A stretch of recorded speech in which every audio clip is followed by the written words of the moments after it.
Today on Straight Talk Africa, a huge gathering of Americans turned out in Washington, D.C. Saturday for the anniversary of the Million Man March.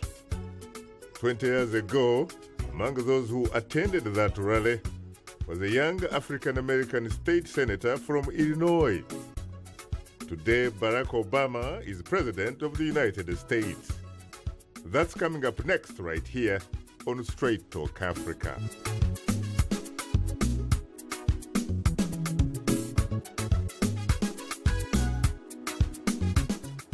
Hello, welcome to Straight Talk Africa, live from the Voice of America studios here in Washington.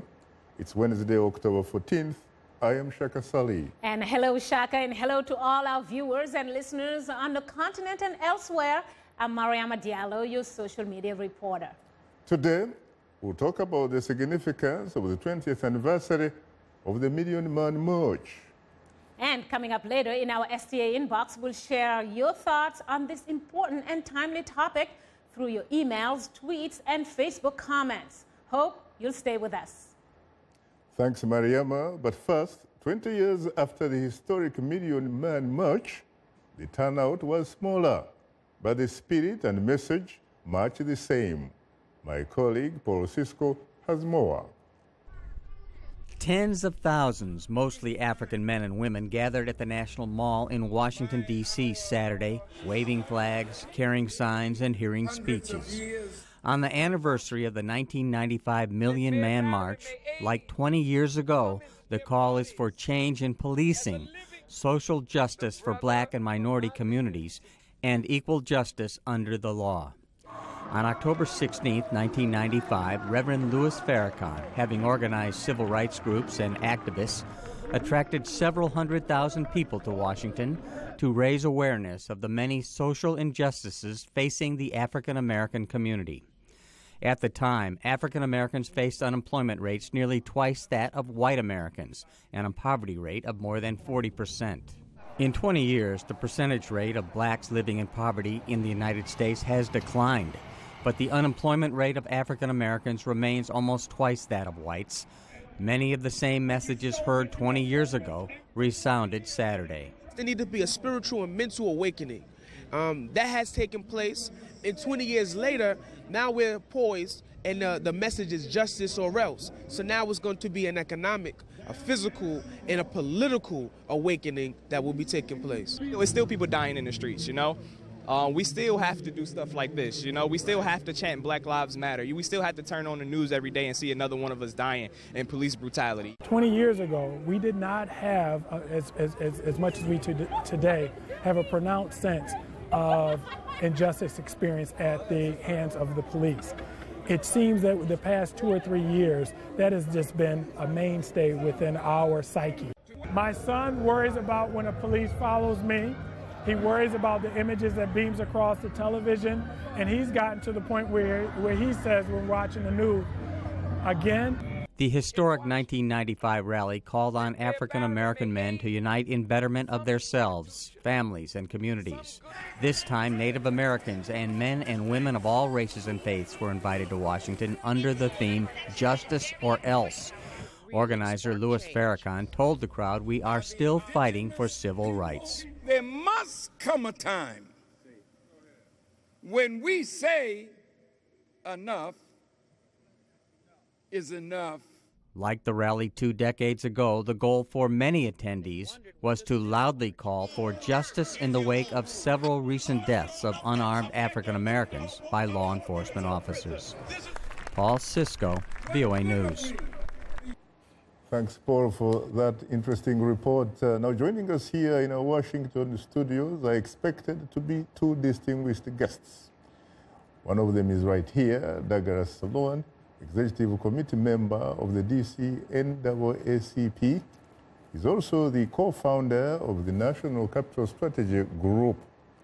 And of course, as I said, we hope to be joined later by Kadiatou Diallo, who is the mother of Guinean Amadou Diallo, an armed West African immigrant killed by 4 New York police officers in February 1999. And she's the founder and president of the Amadou Diallo Foundation. Well, I have to say, Douglas, finally, that I'm profoundly honored and exceedingly humbled to have the opportunity to host you for the first time on Straight Talk Africa. Thank you so much for having me. It is a great honor to be here. You're most welcome, sir. Later in the program, rather on a programming note, we were supposed to be joined by the South African Institute for Race Relations, but due to circumstances beyond our control, they are unable to do so. Later in the program, we'll give you, the audience, a chance to call and talk with our guests. The number to call is 202-619-3111, and the US country code is 1. Let me come to you back immediately. Douglas, how is it, first of all? Did you attend Saturday's event? Yes, I attended Saturday's event, and I also attended the Million Man March back in 1995. Very interesting, because what we just heard in the package, actually, was that 20 years ago, there was a young African-American who attended the event and happened to be a state senator in Illinois. That's right. And as we talk today, he's doing his second term as President of the United States of That's America, right. staying in 1600 Pennsylvania Avenue. That's right. That's right. The Million Man March in 1995 attracted black men from all over the country. It actually set a record for attendance of any rally at the National Mall at that time. An independent study was done by Boston University, and they determined that approximately 837,000 people attended that march on October 20th, 1995, and Barack Obama was one of them, as was I. Really? So, talk to us about Saturday. How was it? Oh, it was great. It was a wonderful experience to see everyone come together in unity and brotherhood as we did in 1995. This march was different. There weren't as many as attendees. It didn't seem to be promoted as well as the march in 1995. And this march was much more inclusive. Women were invited. All people of color were invited. They were representatives from the Native American community. There were representatives from the Latino community that were also allowed. They were not only in attendance at the march, but were also allowed to speak at the podium. So this was a much more inclusive event than the march in 1995. So how come this particular one, as you say, was inclusive, and the other one, in fact, was exclusive to black men? And yet, the first one was much larger than the one of Saturday, 20 years later. Yes. Does it mean that perhaps the conditions have improved, things have changed, or what? Well, I think you can make an argument on both sides. It's hard to make a statement that things haven't improved when we do have an African American sitting in the White House, okay, effectively operating as the most important and powerful man on the planet. So you can definitely make the argument that things have improved. I think back in 1995, the state of black America at that time was in turmoil internally. There was many cities and urban centers were struggling with violence and homicides, high homicide rates. And there was a crisis in the black community regarding black men, and Minister Louis Farrakhan decided to call the march and gathering of people, gathering of black men in Washington to focus on our internal struggle for black men to come together in a sense of atonement, to realize and take responsibility of becoming better role models in our community, becoming better fathers, becoming better husbands, becoming better citizens, and taking responsibility for what we do, because we had all of this turmoil within the black community. So I think, and it was the first one of its kind, and so it's often hard to replicate something that was so grand, that was so massive, and people spoke much longer back then. I believe the speakers went on for 10 hours, you know, and I went down there. I was a student at American University at the time, and I remember I had a class that morning in the mid-morning, and I remember I was a major in, I got my degree in public communications and minor in political science, and so I was in the communications center. Of course, communications center, they have TVs and monitors all over the place, and I remember looking at the television screen and seeing all of these people gathering on the mall. I was like, oh my God, I better hurry up and get down there. So I raced across campus, jumped in my little car, whatever I was driving at that time, and got down there. And I remember seeing people pouring off the buses that were parked all along Independence Avenue and pouring out of the train station. Union Station is right there right near the U.S. Capitol. They were coming from Philadelphia, from New York, from Boston, from Virginia, from all over the place. And so it really was a great gathering. It was a sense of brotherhood there. There was no violence. And, you know, we literally just stood at attention and listened to all these wonderful speakers over the course of 10 hours. It was amazing. It went until dusk. So it is really difficult to replicate something like that. But it was a great march. It was something that needed to happen. I can personally attest that I know many people that attended that march who changed themselves in the course of their lives, changed for the better after that march. And like I said, this one is a little bit different because this had an external focus as opposed to an internal focus. The external focus was on, of course, disparate treatment of black men at the hands of the police.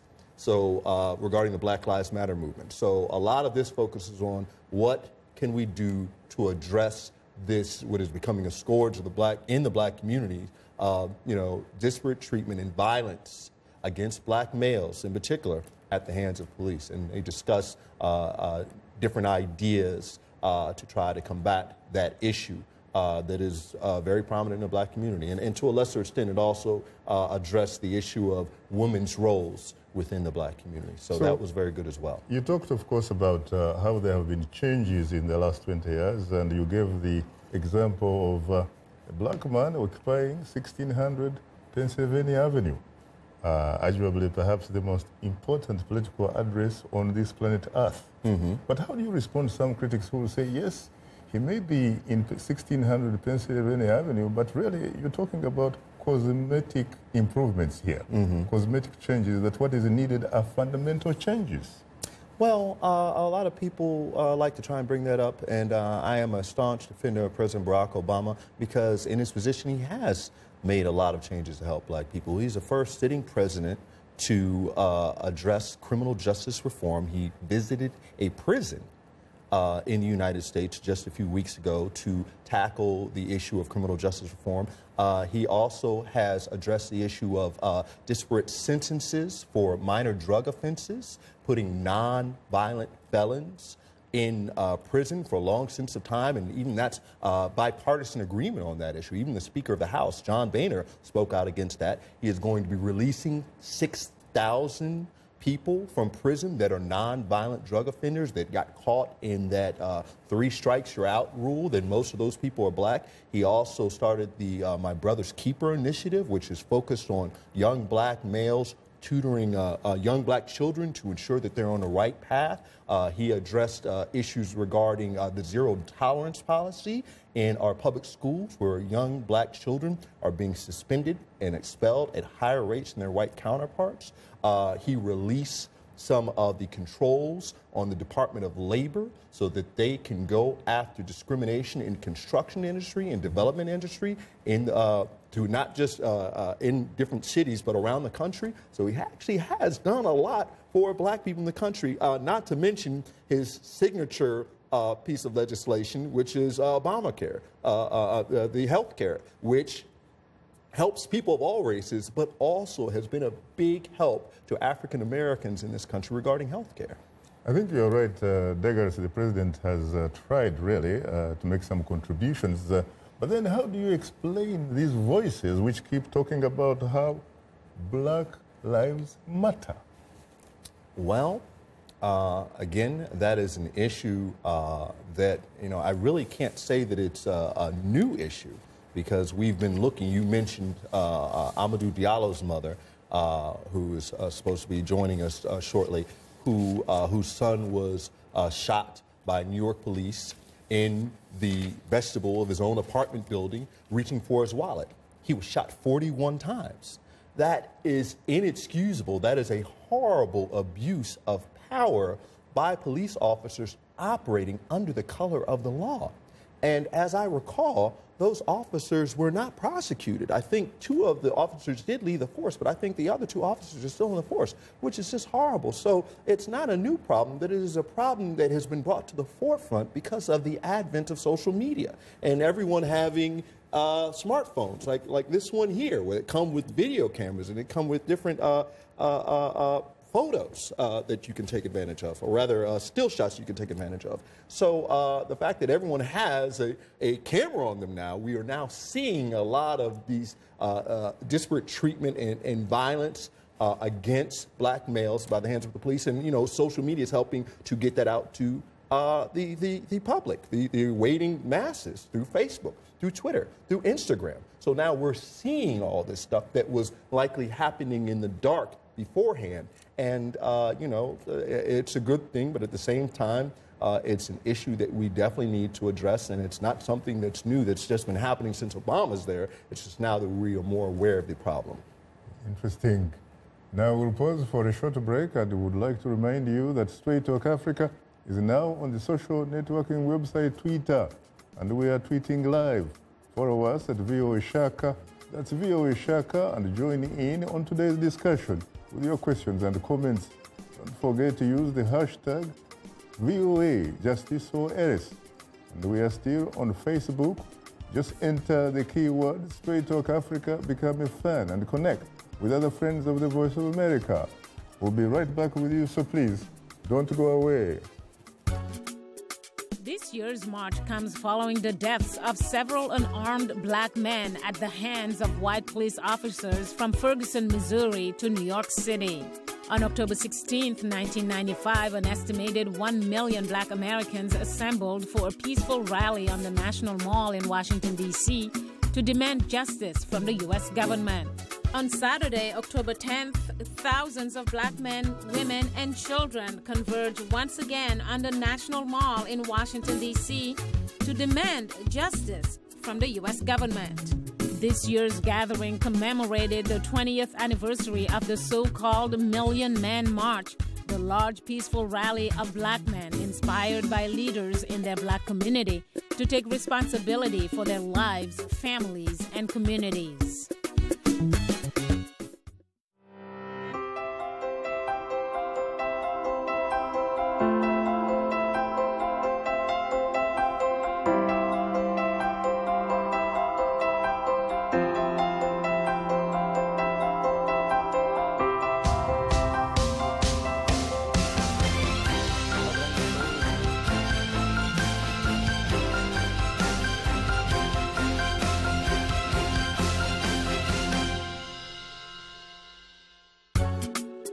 This is Straight Talk Africa on the Voice of America. What is your opinion about today's topic? Call us at 202-619-3111. U.S. country code 1. When you call, remember the following. Ask only one question, keep your comment brief, and turn down the volume on your radio or television. Now let's return to Straight Talk Africa. Thank you very much, Esther Gideon, and of course this is Straight Talk Africa, coming to you live from Washington. Now let me come back to you, Douglas. You remember, of course, the Reverend Martin Luther King Jr. once said that he had a dream that one day his children would not be judged by the color of their skin, but by the content of their character. How far have we gone along that track? Well, I will say this about the civil rights movement that was very important.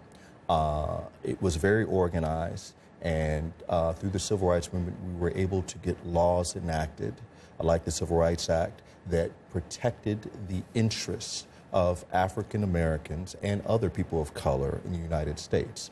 And as a result, we are a nation of laws. We are the oldest constitutional republic on the planet. No one has followed the Constitution as long as we have. When we started this country, we followed the Constitution. And as a result, we are very litigious and very lawfully minded. So no matter what, as long as we are following the law, generally you won't have any issues. But if the law is broken, then city, state, local governments will come out to seek to enforce those laws. And I guess what I'm saying is, to come back to it, is that regarding the content of character, we have implemented some laws to ensure that people of color, and African Americans in particular, are not discriminated against based upon their color.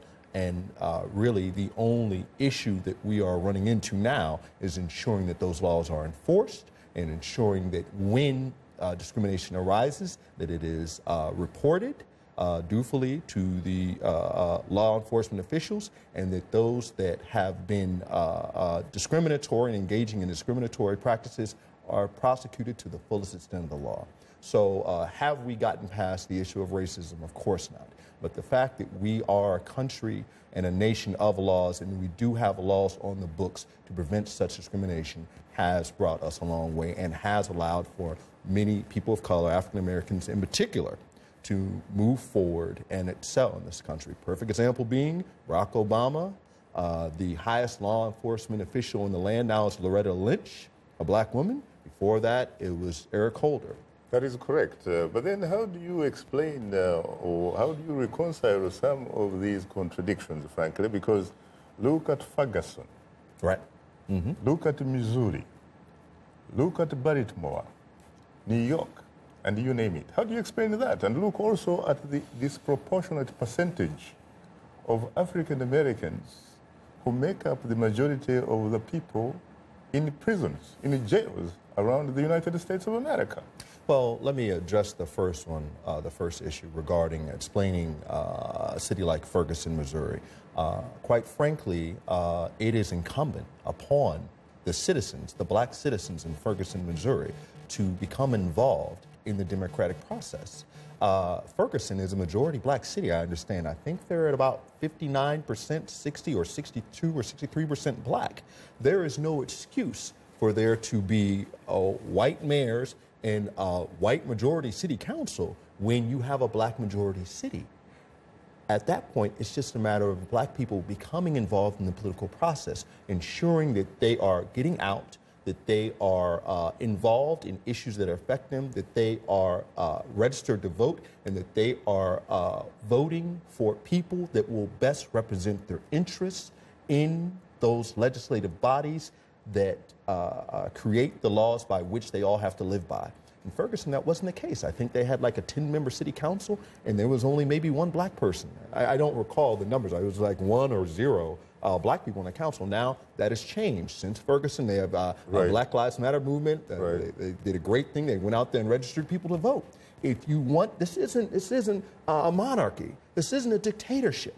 This is a constitutional republic that is operating under the same guiding principles as a democracy. So you can change the situation that you are in. You can change your environment by becoming politically involved.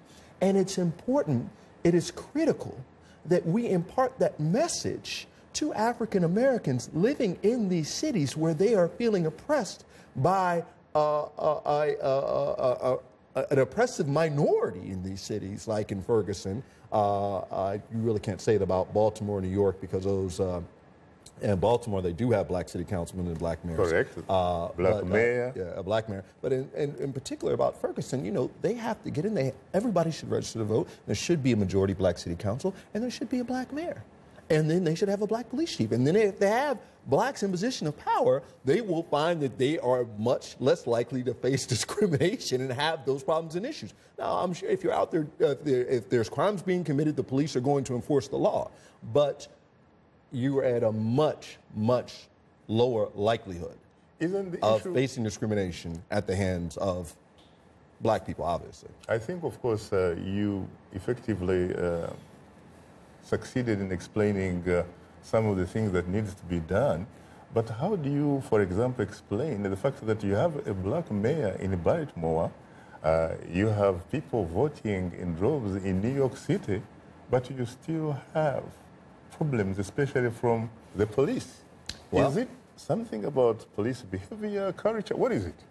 Well, in Baltimore... And we are even talking about some African-American police officers involved. Yeah. But yes, and regarding the issue of Freddie Gray, there were African-American police involved. But regarding, I think if you look at, if you do an average or a count of all of the shootings of unarmed black men at the hands of police around the country, you will find that vast majority of the cops doing that have been white police officers. Now, regarding Baltimore, I will note that the mayor of that city prior to the last mayor was, I believe, well, prior to the mayor, the last two mayors was Martin O'Malley, who is running for president right now. Right. And he did, and I like Martin O'Malley, but he did implement a broken glass policy, which is the same policy implemented by Rudy Giuliani in New York. What is a broken glass policy? That means that they will enforce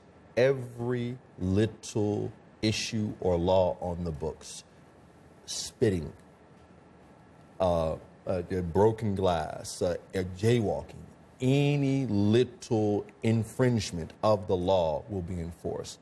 And in these urban environments, I think it's been demonstrated that that is not the way to police people in urban environments. You know, there are much bigger issues and problems to address than going through getting someone for spitting gum on the ground, or, you know, getting someone for breaking glass or something like that. You need to deal with much larger, much more complex issues. But at the same token, you know, since those two new black mayors have come in, Stephanie Rawlings Blake being one of them, I think it is incumbent upon the mayors of these black cities to ensure that, you know, if you have a majority black city, it is generally a good idea that you have a black police force, that the police force reflects the population of the city to ensure that we don't run into these problems. Because what's happening is you have white cops that are coming from suburban and rural environments that have never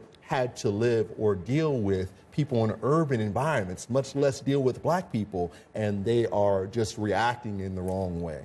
And so, you know, it's much better practice to have people that are born in urban environments that have a feel for the city out there enforcing laws and dealing with issues that arise in urban environments. You know, again, I go back to the words of wisdom by the Reverend Dr. Martin Luther King Jr., who once said that injustice anywhere is injustice everywhere. You said it rightly. We have heard for the last 6 years African Americans attorney generals. That's right. How come they have not been able to figure out a way of making sure that those words of wisdom by Martin Luther King can actually be applicable, can be applied?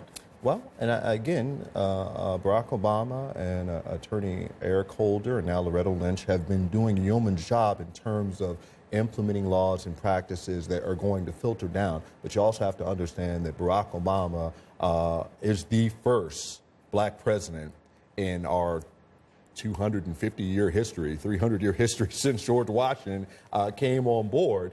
And, you know, we are fighting many years of discriminatory practices by police, by law enforcement officials, by government officials, by elected officials. So it's going to take some time to change things around. But I believe that he has made a lot of strides in the right direction, and I applaud him for that.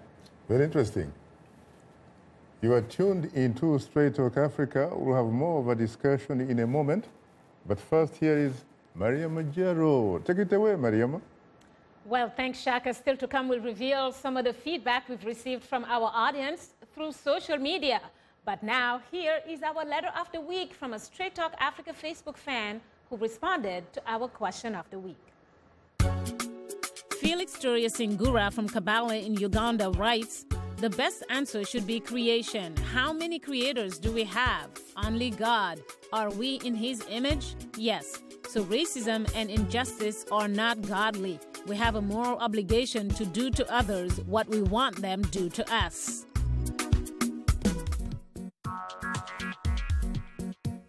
Like Voice of America on Facebook. Follow VOA on Twitter.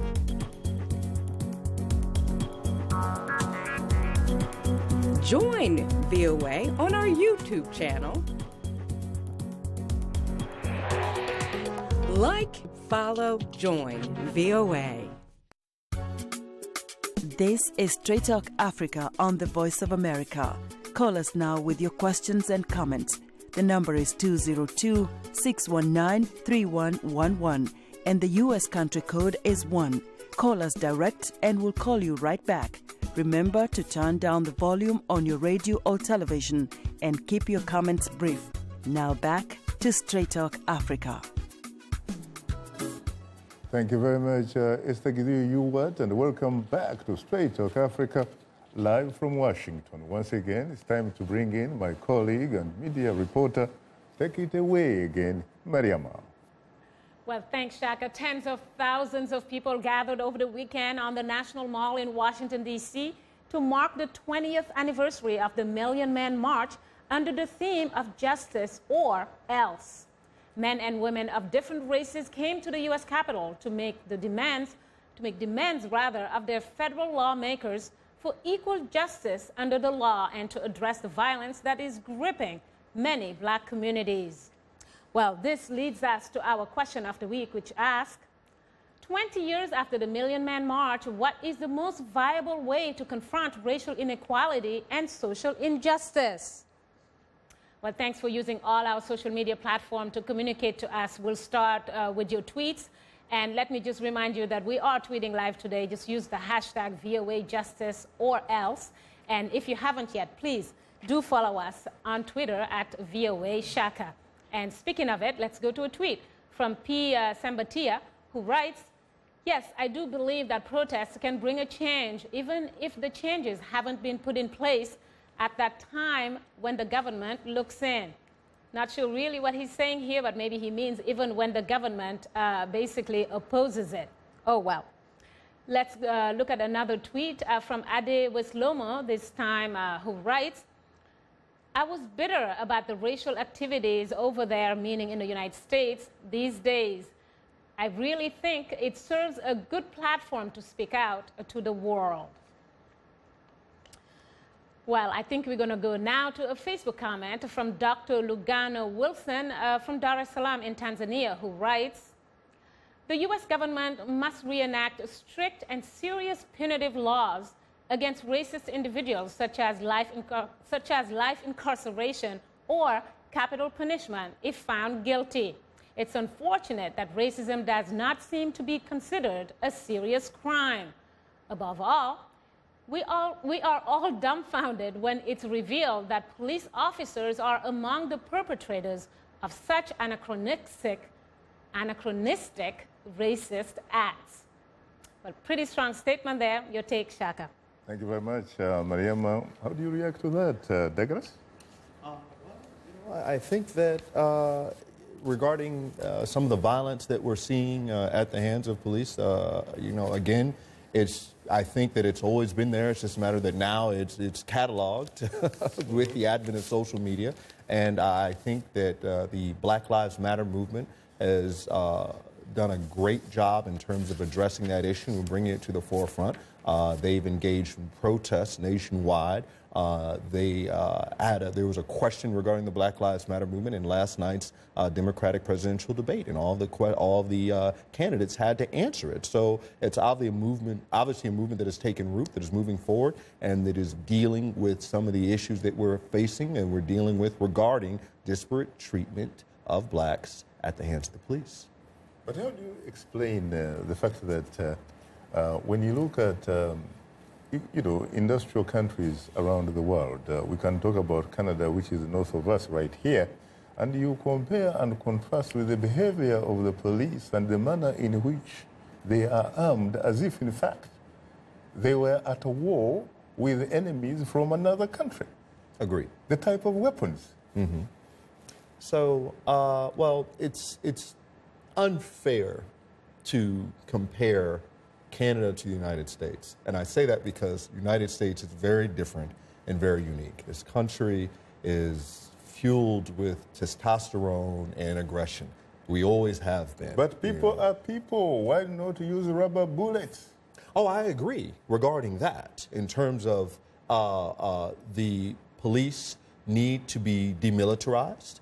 The Black Lives Matter movement came up with a list of demands, an end game, if you will, in terms of what they would like to see out of this movement. Demilitarization of police forces is one of them, as well as de-escalation training to de-escalate violent incidents instead of being aggressive to address them. So we're seeing, ending of the broken window police policies. So the Black Lives Matter movement has come up with a list of, not demands, but a list of issues that they would like to see implemented to try to address this problem that we're having with the police. But a lot of this goes back to the George Bush administration when they engaged in all of these wars. We went over to Afghanistan, we went over to Iraq, we built up our military industrialized complex, and we spent billions, trillions of dollars to build it up. And then we had all this excess machinery left over. And what did they do with all these vehicles, all these guns, all this armor? The Bush administration, in its infinite wisdom, decided to give them to the police forces, which of course have no business having tools that you use in forward areas in wartime arenas on our community, on American citizens. It absolutely makes no sense whatsoever. So demilitarization of police forces in America is critical. I will come back to that later because someone might shoot back and say, what about the history of slavery in this country? In fact, you can compare what used to happen in apartheid South Africa, and you begin to see some similarities there. Mariama, do you have any more feedback to share with us, please? Absolutely. We'll move on to a posting from Alphonse Priera from London in the UK, who writes, I believe using nonviolent protest is the best way to confront racial injustice and conflict, simply because if you want to achieve peace, you must show it first. Meanwhile, using violence can only mean one thing, which is destruction and damage. It will send the wrong message to the people. Well, let's look at another Facebook comment, this time from Nana Okosua of Geneva in Switzerland, who writes, nonviolent civil disobedience and protest are still the best ways to raise awareness on racial injustice. Applying financial pressure is also one of the best ways to push for change while avoiding unnecessary bloodshed. Well, Shaka and guests, interesting comments this time around. Your take. Very interesting, Douglas, isn't it? Yeah. I think that the example was set through the civil rights movement, through Mahatma Gandhi, that nonviolent protests are an effective way to address civil rights issues at the hands of governing bodies, at the hands of the government. We saw it happen. We saw a successful model used in the civil rights movement, and so I think that it is a good idea. And we've seen a lot of that regarding the Black Lives Matter movement as well. We have seen nonviolent protests to address disparate treatment of blacks at the hands of the police, and I would like to see that continue. By the way, we should point out that police brutality is not limited to the United States, nor is it really an issue of black and white, because the last time I checked, when you look at some African countries, you have that problem. You do. For example, the country where you trace your ancestry, Ethiopia. Mm-hmm. I gather that you trace your ancestry back to the Oromos in Ethiopia. Is that correct? Yes, the Oromo tribe. And of course, they have a lot of problems with police sometimes in Ethiopia. And recently, we saw some incredible pictures coming out of my own country, Uganda, where a lady by the name of Ms. Fatuma, because she belongs to an opposition political party called the FDC, which supports the major opposition leader, a Dr. Chiza Besigye, was going to attend a rally. You can't believe that the police had the audacity to address this lady publicly, as if really it is a crime to own a point of view or an opinion that is contrary to that owned by the sitting government. Yeah, that is horrible. And fundamental freedoms and right to free speech are something that's guaranteed in this country and should be guaranteed worldwide. You cannot try to suppress someone simply because they have a different viewpoint than you. Everyone's viewpoint should be valid, and to an extent, those viewpoints should be heard, because we all have to live on this planet together, and we can't do that with systems of oppression. Well, thank you very much, Mariama, for bringing us this week's audience reaction.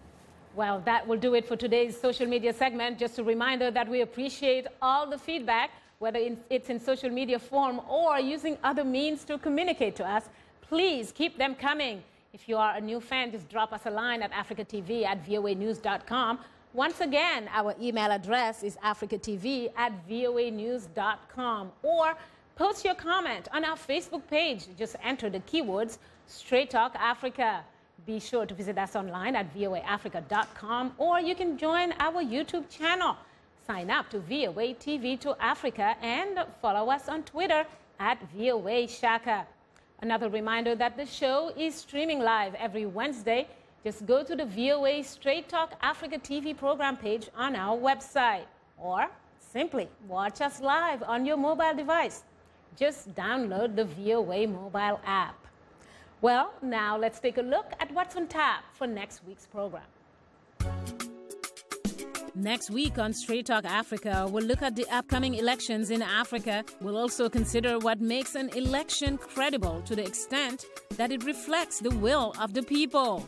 We'll have that discussion and more next week right here on Straight Talk Africa.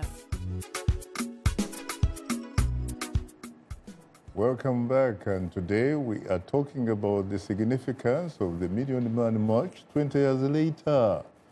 Our distinguished guests are expected, of course, right here in the studio is Kadiatou Diallo, who is the mother of Guinean Amadou Diallo, an unarmed West African immigrant killed by 4 New York police officers.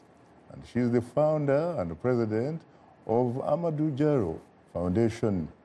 And Douglas Sloan, executive committee member of the DC NAACP, is also the co-founder of the National Capital Strategy Group. A reminder that you are tuned into Straight Talk Africa, and we'll continue our discussion in a moment. We are able to touch on things that are important to people on an everyday basis. We hope that our viewers are getting inspired when they watch our show. They're getting a view of the world from a different perspective, things that perhaps are not in their immediate vicinity. Today, I could put in on the show something that is a little different, a little unique, and this gives me that inspiration to come to work. If you like today's show, please write and tell us what you think or give us some suggestions. Be sure to tell us what station you're tuned into. Our address, Straight Talk Africa, Voice of America, 330 Independence Avenue Southwest, Washington, D.C. 20237 USA. Or send us an email at africatv@voanews.com. Log on to our website at voaafrica.com. Or post your comments on Facebook. Keywords Straight Talk Africa. Thank you very much, Esther Githi-Ewart. And of course, this is Straight Talk Africa coming to you live from Washington. I have to say, frankly, that I'm profoundly honored and exceedingly humbled to have the opportunity to host you in the studio for the first time, even though you have participated via telephone link up below. It's my honor to be here. It's a pleasure. Yes. Now, you attended, I'm sure, Saturday event, did you? Yes, I did. What can you tell us about it? What did you come out with? It was a very moving moment. I believe we had about over 60 families from every state in the United States here, every West, East, everywhere. Mm-hmm. Families of victims of police violence, police shooting, and at the same time, families of victims of gang-related violence. So we were able to bond and to connect and share about our experiences. We spent like 2 days going through this very wonderful event. I think it's important to remember that 20 years ago, was a defining moment for African American community and the world at large, to teach young people how to be responsible, how to respect their family, how to have a vision and a purpose. And 20 years later, the Honorable Minister Louis Farrakhan called us and asked us to come back 20 years later. I think if we want to wear into what happened since then, we would see that we have not made progress. Now, when you look back, Madam, as you said, the first time that such a march, in fact, occurred was back in 1995. Yes. And your son was murdered 4 years later, correct? Yes, yes. And we still have Ferguson. Yes. We still have Baltimore. Yes. And in fact, even New York. Absolutely. We have the Eric Garner case. We have Mohammed Ba case, both of whom, one of the case, Eric Garner case, was worldwide focused with the media. Everyone knows about it. But some silent victims will also fall into the hands of the NYPD in New York City. Example, Mohammed Ba from Guinea, like us, and his mom called 911 and the police descended and just killed him. Eric Garner, everybody have seen the video. In 1995, when this march was about to be conducted here in Washington, D.C., my son was in Singapore studying, and his passion and vision was to come to the United States and get American degree. And with his dreams, he came here working hard to save money for college, and he was killed. How many victims will have to be like Amadou, like Eric Garner, Sean Bell, and the list goes on, Ferguson, Mike Brown. We met, all of us. We are about to have a big connection with just the families to understand that we will not survive by ourselves. We have to help each other. We each family have individual effort that they are doing. Like for me, I created the Amadou Diallo Foundation, giving scholarship to African students, and also advocating for racial healing and police and community relations.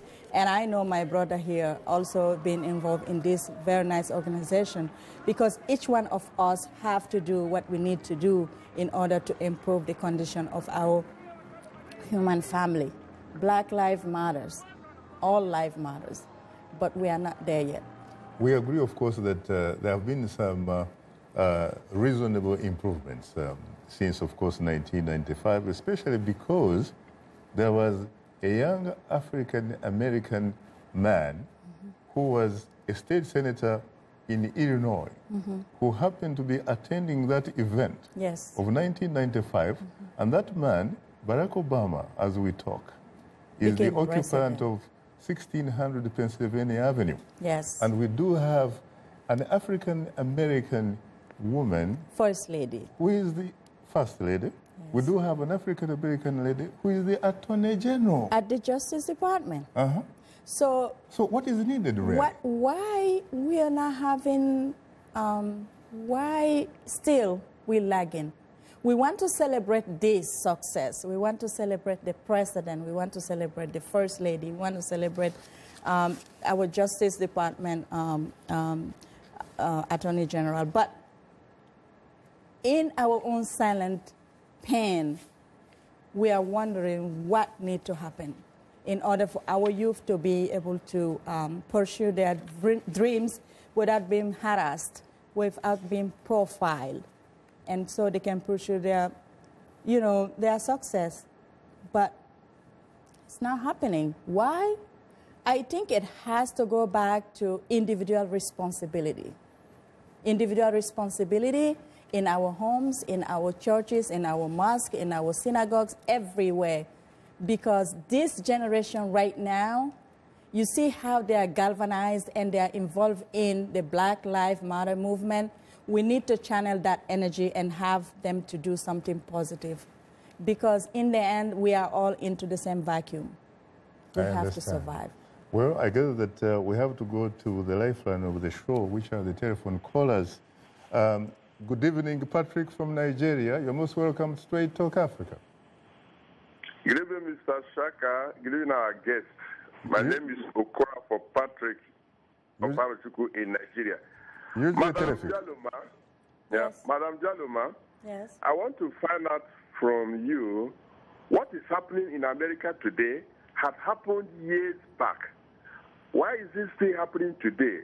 Upon that, Africans in our continent are still rushing to America as hot cake. Thank you very much, ma'am. Wow, that's a very profound question. And you see, what the media sell is the dreams, the TV, the hip-hop movement, music, and everything. Hollywood. The reality is people dream of coming to the U.S. If you have opportunity, you can succeed, but you have to see the other side of America as well. How many young people are suffering? Look at Baltimore, where Freddie Gray was killed. Many young people capable of going to school are not being helped. Many people who can be the next generation to be entrepreneurs are not having the opportunity. They feel lost. Africa is a country where people need to be educated as well. Sometimes the solution is not to go away. Sometimes you can find your way where you are. We need to understand that you have poor people in America and you have poor people in Africa. It's not only, the solution is not just USA. My son have dreams about that. His dreams was the solution is USA. And he wanted to come here, he came here. But I believe that if had Amadou was given the chance, he would have been a very, very successful man. We have problems here, but we do have problems at home as well. So if you look at the outside in, there's no perfect solution here. There are problems, but there are also opportunities. Absolutely. Look at, there's a young man who came here from Mali who was working for NASA. And many, many people came here. There's another young man who came from Senegal with just $20 in his pocket. And they found the biggest corporation today to give energy to Africa. People, if they are given the chance, they can work hard and succeed. This is why the Amadou Diallo Foundation is focusing on this exchange program, exchange opportunity between Africa and the U.S. We have built a little computer lab in Guinea, giving the necessary skills to young people there in place. And we are also trying to help sponsor some students from the U.S. so that they can see Africa by their own eyes, and maybe they can have opportunity there as well. Guinea-Conakry. I'll go to Tanzania. Good evening, Victoria from Tanzania. You're most welcome to Straight Talk Africa. Good evening, Shaka Ssali. How are you? I am hugely terrific. How are you today? I'm very good. My question seems to be like the one which happened. And my question is, I'm asking my brothers and sisters in America that do they ever look back to what is happening in Africa? And do they ever think that they are in the better position than us, and not to use violence and to use maybe other ways of going up, because they are in the system already? We have no system here. So my question is, do they have to use the same methods we are using in Africa and America? Very interesting. Thank you very much. Very interesting. You know, especially you, madam, given that, of course, you are a recent immigrant from Guinea-Conakry. And, of course, you just had elections in Guinea over the weekend. Were they, in fact, elections or selections? Let me say that in the U.S., Guinean people, we are many here. We have different NGOs. I'm involved in one of the NGO that called Justice in Guinea. And we have a website also. We do outreach and weekly radio in my native tongue, Fulani, to people who immigrated here, to educate them how they can be involved in the system to help bring change. I think Guinea is a young country. We have lots of problems. In fact, 2009, we marched to the Capitol. We marched to the White House, and we went to the Justice Department to claim that There are imbalanced system in Guinea, and we need help. You know, Africa is system here in America, and the system in Africa is different, of course. But we will get there through education. We will get there. Here, what I learned, and I will let him speak also, we have what they call the civil rights movement before, like Dr. King initiated people to do peaceful demonstration to bring about change. This is what I believe should happen in Guinea and elsewhere. In Guinea, people, for instance, if someone like brothers can fight because they don't support the same candidate, that's wrong. The fundamental problem we have in Guinea today is how, like you say, we will start from selecting a president to voting and counting the vote to be counted. You talk about how young Guinea-Conakry is, but let's face it, you got your independence back in 1958, the last time I checked. Yes. And you had, of course...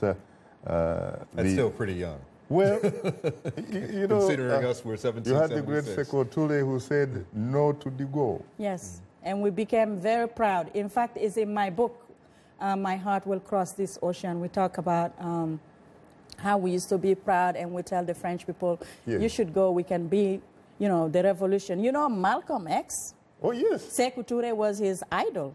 And I think if Malcolm, and the brother Harry Belafonte also, J.C. Jackson, all of them went to Guinea. Stokely Carmichael. Exactly, Stokely Carmichael, all of them. Miriam Makeba. Guinea was the paramount, pivotal for them to be proud and black here. One of them, one of the leaders was Sekou Touré, who inspired them. That a nation can say no to French people and survive. But then he mismanaged. Yes? A great friend of the Osajefo, Kwame Nkrumah of Ghana himself.